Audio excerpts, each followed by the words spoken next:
So as you can see, the cold steel shovel here is approximately 6 inches in depth, and that's the height of my wall. I've made the trench all the way along approximately, and it's approximately 2 feet across by 5 feet in length. And what I'm planning to do next is lay the floor with a platform of wood, and we'll build a fire up upon it, and we'll burn this trench in and produce a deep bed of ashes. And through time, hopefully these ashes build up and stiffen up the banking as the soil starts to dry out. One of the problems you can have with a trench fire is they're a bit prone to flooding, especially in the winter time. But I'm hoping now that we're here in spring, we're going to get away with it here. The ground is slightly wet, but it's a chance worth taking, I think. Right, so I'll go away and get some more wood, and let's see what we've got on me next. So here we have the trench platform all laid out, and this platform of wood that we've got lying in the trench is where we'll build the fire upon. So this is the next stage, us getting ready in preparation for lighting our fire. So I'll go away and gather myself some tinder and some fuel, and we'll place it on top of that, and then we'll get this lit. In the ideal world, I'd like to surround the whole of the trench with some rocks, just like we have here, but the rocks are very few and far between in the woods here, so I'll just need to bring them in as time goes on. So the next stage then is to get this fuel and tinder put together, laid on top of this, and get it started. So this is what the trench fire looks like to start with. The small teepee type fire lay in the centre. You start your fire off there, you get that up and running, and what we want to see from there is the fire gradually spreading up and down the trench, and as it do, we can add more fuel to the fire as it starts to spread, and that way we keep it under control. I'm quite fortunate, I'm right next to a stream here, so I've got my bucket ready if it does get out of control, hopefully not. So what I'll do now is I'll put the camera up and we'll get it lit, and let's see how we go on from here.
And here we can see the fire's building a fair bit of heat up now and slowly spreading along the trench.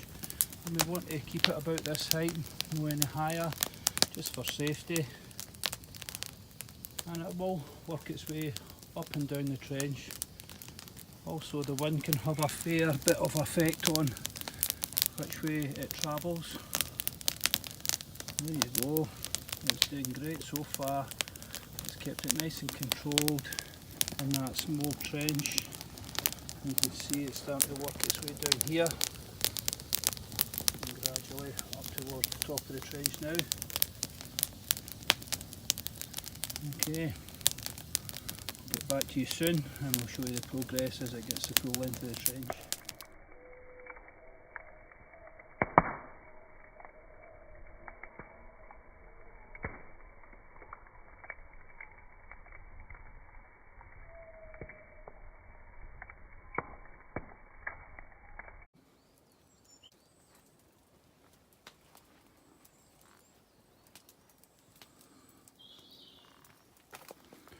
So here's the trench fire after an hour of burning, and you can see it's reached the end on the left here, and it's just slowly burning through the wood. And the wood at this side was slightly thicker, but it has got up to there, it's smoking as you can see, and I'm going to need to wait another few hours to let that burn in properly. But it's done a great job in an hour so far. I'm well happy with the progress that we've made, and this should hopefully have dried out a good bit of the soil, so for future fires it'll be even easier for us to make them. And there's a fair bit of smoke at the moment, probably just some of the water coming from the soil. This is why it's kind of important that you have the sticks basically all the same size, so it burns at an even rate.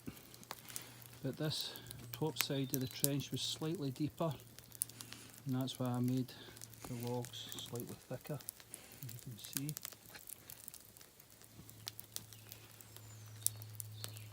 So I'm going to need to wait here for a few hours, let this finish burning, then soak it a few times, make sure it's totally out, and then I'll be back at the weekend and hopefully get another fire built upon it, and just keep doing that process until we get a good bed of ashes. And this will provide a great bit of heat for the beds here once we get them sorted out. You can see where the smoke's blowing inside the shelter. Well, maybe you can't. But that's what we built it for, so we'll get a bit of heat. And we've got our bench here, so we just sit next to it, and it throws out a tremendous amount of heat. That's just over a metre away from that bench, and sometimes there when the flames were up it was too hot. And you can see even Royal still contemplating should I sit down or not. Right, hopefully you like that. If you do, please like, share and subscribe. Give me any suggestions you have for your trench fires. It's been a long time since I've done one of these, so I thought I'd better get round to it. Okay then, good to see you all again. Catch you all soon. Stay safe.